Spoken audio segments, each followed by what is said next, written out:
பேரன்புமிக்க தாய் தமிழ் உறவுகளுக்கு அன்பார்ந்த வணக்கமும் வாழ்த்துகளும்.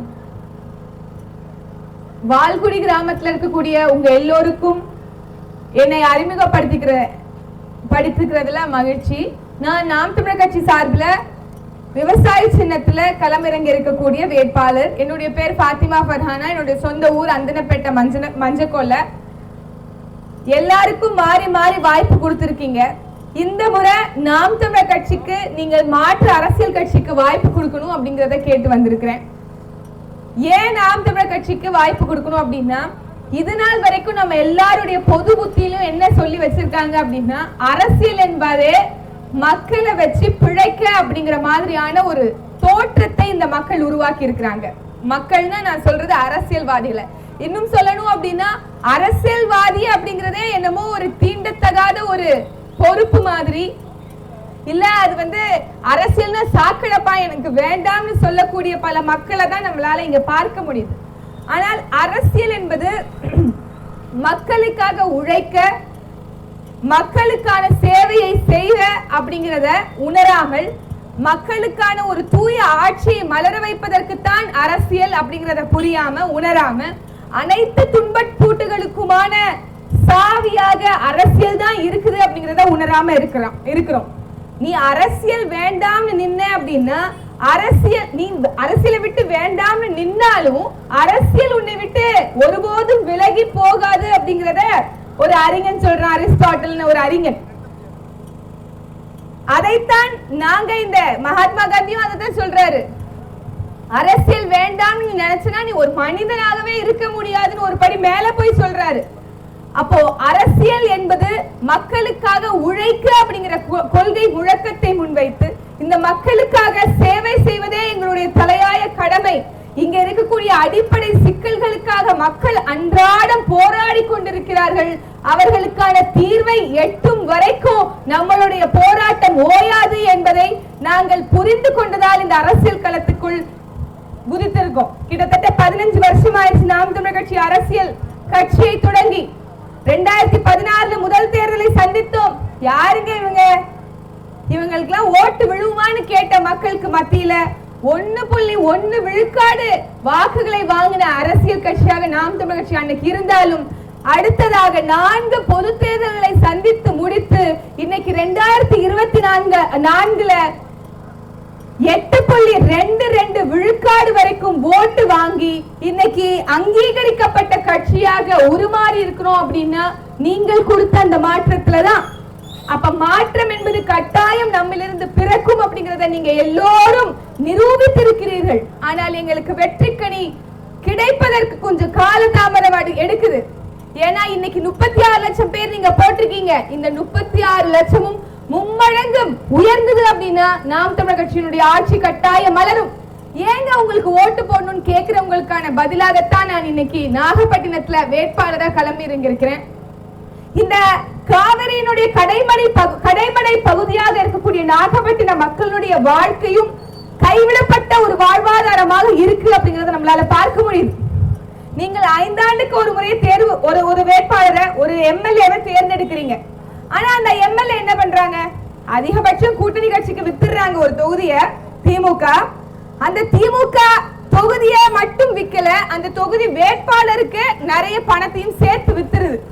உங்க எல்லாரையும் முதலீடாக வைத்து வரக்கூடிய எம்எல்ஏ நல்லா சம்பாதிச்சுட்டு போய் தூங்கிடுறாங்க. உங்கள எத்தனை பேருக்கு இந்த நாகப்பட்டினம் சட்டமன்ற தொகுதியினுடைய முன்னாள் வேட்பாளர் யாருன்னு தெரியும்னு எனக்கு தெரியாது. ஆனால் நான் சொல்கிறேன், அண்ணன் ஆலூர் ஷானவாஸ் அவர்கள் இந்த மண்ணுக்காக, நாகப்பட்டினம் மக்களுக்காக என்ன செய்தார் என்ற கேள்வியை நீங்கள் எல்லாருமே கேட்டிருந்தீங்க அப்படின்னா அடுத்தது திமுக உதயசூரியனுக்கு போடுன்னு ஓட்டு கேட்டே வராது. இன்னைக்கு வீதி தோறும் சின்னத்தை வரைஞ்சி 1000 கொடுத்தவங்க நாங்க தான், 5000 கொடுத்தவங்க நாங்க தான், மகளிர் தொகை கொடுத்தவங்க நாங்க தானே ஓட்டு பிச்சை வாங்காது.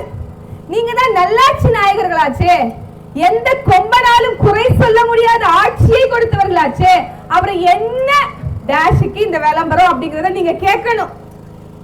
எதுக்கு விளம்பரம்?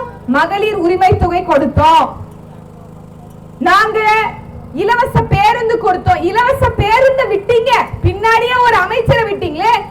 எல்லாம் ஓசி அப்படின்னு சொல்றதுக்கு ஒரு அமைச்சரை சேர்த்து விட்டீங்களே. இப்படிப்பட்ட சுயமரியாதை இழந்த, ஒரு தன்மானம் இழந்த ஒரு வாழ்க்கையை நீங்கள் வாழணுமா, இல்ல தன்மானமிக்க வாழ்க்கையை நீங்கள் வாழணுமாங்கிறத சிந்தித்து பாருங்கள். நமக்கு கிடைத்திருக்கிறது ஒரே ஒரு வாய்ப்பு தான். சாராயம் உள்ள போனா பூராயம் வெளியே வந்துரும் சொல்லுவாங்க.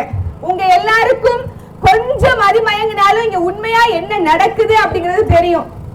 மக்களே, நான் ஒண்ணு சொல்றேன், நாம் தமிழர் கட்சி சாராயத்தை ஒழிச்சா இவங்களுக்கு ஓட்டு போடக்கூடாதுன்னு நினைக்காதீங்க. நம்ம நல்லவங்களா மாறிடுவோம். கொஞ்சமாவது என் குடும்பம், என் பிள்ளை, என்னுடைய பேர குழந்தைங்கன்னு கவனிப்போம். இல்ல இவங்க கொடுக்கக்கூடிய இந்த மருந்தை குடிச்சு கொஞ்சம் கொஞ்சமா என் வாழ்க்கையை அழிச்சுக்குவேன்னு நினைச்சீங்கன்னா கட்டாயம் நீங்க அவங்களுக்கே போடுங்க. உங்களை காப்பாத்த வேற யாருமே வர முடியாது. நாம் தமிழர் கட்சியின் பிள்ளைகள், படித்த பிள்ளைகள், இந்த சமூகத்தில் ஒரு மாற்றம் ஏற்படணும்னு எங்களுடைய வாழ்க்கையை அர்ப்பணித்துக் கொண்டு இந்த களத்தில் நிற்கிறோம் என்றால் உண்மையாக ஒரு அரசியல் புரட்சி இந்த மண்ணில் இருக்கணும் அப்படிங்கிறதுக்காண்டி வரோம். உண்மையான அரசியல் புரட்சி, அரசியல் மாற்றம் இங்கு அவசியப்படுது. மூளையை மழுங்கடிக்க வச்சு சிந்திக்கும் ஆற்றலற்ற மனிதர்களாக, ஆண்மையற்ற மனிதர்களாக இன்னைக்கு எத்தனை கருத்தரப்பு மையங்கள் உருவாயிருக்கு. நாம இப்படி ஆயிட்டோம். நம்ம பிள்ளைகளும் நம்ம பேர குழந்தைகளும் இதே மாதிரி தவறான பாதையில போகணும் அப்படின்னு நீங்க நினைப்பீங்களா? கட்டாயம் நினைக்க மாட்டீர்கள். உண்மையாகவே வெளிநாடுகள்ல குளிர் தாங்க முடியாம தான் மது என்கின்ற ஒரு பொருளே இருக்கு. ஆனா இங்க என்ன மாதிரி நிலைமை ஆயிடுச்சு? மதுவுக்கு அடிமையாக கூடிய ஒரு நிலைமையும் சூழலும் உருவாகிருச்சு. காரணம் யாரு? ஆட்சியாளர்கள். நீங்க இங்க நடக்கக்கூடிய அநீதிகளை சகித்து கொண்டீங்கன்னா கொஞ்சம் கொஞ்சமா அடிமையாகிருவீங்கிறாங்க. இங்க நடக்கக்கூடிய அநீதிகள் இப்ப எப்படி தெரியுமா ஆயிடுச்சு?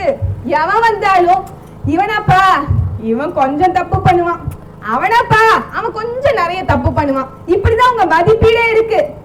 எவன் நல்லது பண்ணுவாங்கிறது யாருமே சிந்திச்சு பார்க்கல. யாரு வந்தா நல்லது நடக்கும், இங்க உண்மையாகவே மாற்றம் ஏற்படும் அப்படிங்கறத சிந்திக்கணும் மக்கள். நம்ம எல்லாரும் மழுமட்டைகளா இருக்கிறனாலதான் திருப்பி திருப்பி இவங்களே ஆட்சியாளர்களா இருக்கிறாங்க. நீங்க என்னைக்காவது நினைச்சிருக்கீங்களா எந்த வாழ்க்கை நம்ம வாழ்க்கை மட்டும் இப்படியே இருக்கு? இந்த வாக்கு கேட்டு வரக்கூடிய திமுக அதிமுகவினுடைய வீடுகளும் அவங்களுடைய செல்வாக்கு மட்டும் உயர்ந்துட்டே இருக்கு அப்படின்னு என்னைக்காவது சிந்தித்ததுண்டா?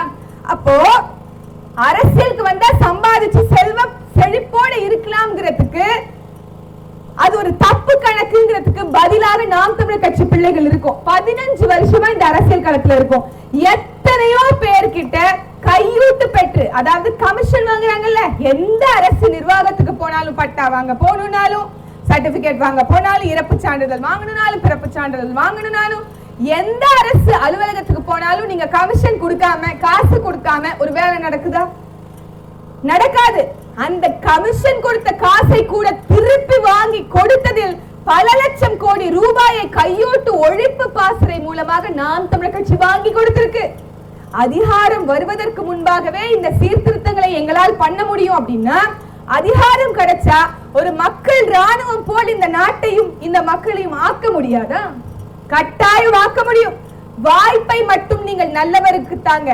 உங்க எல்லார் மனசுலயுமே இருக்கும், பாலா நான் குடிக்க கூடாதுன்னு நினைச்சாலும் 5 கிலோமீட்டருக்கு 10 கடையை போட்டா குடிக்காம எப்படி இருக்கிறது? அந்த மாதிரி சூழல்ல நீ மாத்தி விட்டு இருக்கீங்க. அப்போ என்னை கட்டாயம் உங்க மனசாட்சி தொட்டு பார்த்தா நாமளும் நினைப்போம், ஐயோ இந்த முறையாவது நம்ம குடிச்சிட கூடாது அப்படின்னு நினைப்போம். ஆனால் சூழல் அப்படியாக இல்லை. நம்மை அடிமையாக்கி வைத்திருக்கிறார்கள் மதுவுக்கு. நாங்க என்ன சொல்றோம்னா, இதுக்கு ஒரு மாற்று பொருளாதாரத்தை சொல்றோம். இதை வச்சு 50,000 கோடி நீங்க சம்பாதிக்கிறீங்க அப்படின்னா அதுல இருந்து பதுக்கிய நிதியை வச்சுதான் கடைசியில தேர்தலை சந்திக்கிறீங்க. மக்களுக்கு 1000 2000 கொடுத்து நாம் தமிழர் கட்சி கல்லை மாற்று பொருளாதாரமாக முன்வைக்குது. கல்லு, பணம்பால். நீங்க கல்லுன்னு அதற்கு பேர் சுட்டி இருக்கலாம். நாங்கள் அதற்கு சொல்றோம் பணம்பால், தென்னம்பால், ஈச்சம்பாலை நாங்கள் அரசு மதுபானமாக கொடுப்போம். அது உடம்புக்கு எந்த கேடும் விளைவிக்க போவதில்லை. இன்னும் சொல்ல போனால் அரசியல் சாசனத்தின்படி கல் என்பது உணவில் ஒரு பங்கு என்கிறார்கள். உணவில் ஒரு பங்கு. கள்ள குடிச்சு செத்தவனும் இல்ல, சொத்தம்புட்டையும் வித்தவனும் இல்லைங்கிற பழமொழி கூட இருக்கு. அப்படி கல்லு என்பது ஒரு தேசிய பானமாக நாங்கள் ஒரு மாற்று பொருளாதாரமாக இங்க வைப்போம். என்னுடைய அன்பான சொந்தங்கள், அறிவார்ந்த உறவுகள் ஒன்றை மட்டும் சிந்திக்கணும். நாம நல்லா இருந்தாதான் நம்ம குடும்பம் நல்லா இருக்கும், நம்ம நாடு நல்லா இருக்கும். அதனால உங்கள் தெருவை சுத்தம் செய்யுங்கள். இந்த கட்டாயம் இந்த தேசம் சுத்தமாகும் அப்படின்னா நல்லவர்களுக்கு வாய்ப்பை கொடுங்கள். வீட்டில் இருக்கக்கூடிய அத்தனை பேருக்கும் சொல்லுங்கள். இன்னைக்கு ஒருத்தர் விவசாயிக்கு போட்டீங்கன்னா அந்த ஒருத்தர் 3 புதிய நபர்களை விவசாயிக்கு போட வைத்தீர்கள் என்றால் கட்டாயம் நாம் தமிழர் கட்சி வெல்வது உறுதி. இந்த முறை நாகப்பட்டினம் சட்டமன்ற தொகுதியில உங்களுடைய எம்எல்ஏவாக நான் பதவி ஏற்கும் போது உங்களுக்கான நலத்திட்டங்கள் அத்துணையும் செவ்வன செய்து முடிப்பேன். என்னுடைய சட்ட ஆளுகை கீழே இருக்கக்கூடிய அத்துணை உரிமைகளையும் பெற்று தருவேன். என்னுடைய உரிமைக்கு மீறி போகக்கூடிய செயல்களை உரிமைகளை கட்டாயம் போராடி பெரும் வரைக்கும் உங்களோடு உறுதுணையாக நிற்பேன் என்று கூறி இந்த முறை நாகப்பட்டினம் சட்டமன்ற தொகுதிக்கு உங்களுடைய பொன்னான வாக்குகளை விவசாய சின்னத்தில் வாய்ப்பு கொடுப்பீர்கள் என்ற நம்பிக்கையோடு விடைபெறுகிறேன். நன்றி, வணக்கம். நாம் தமிழர்.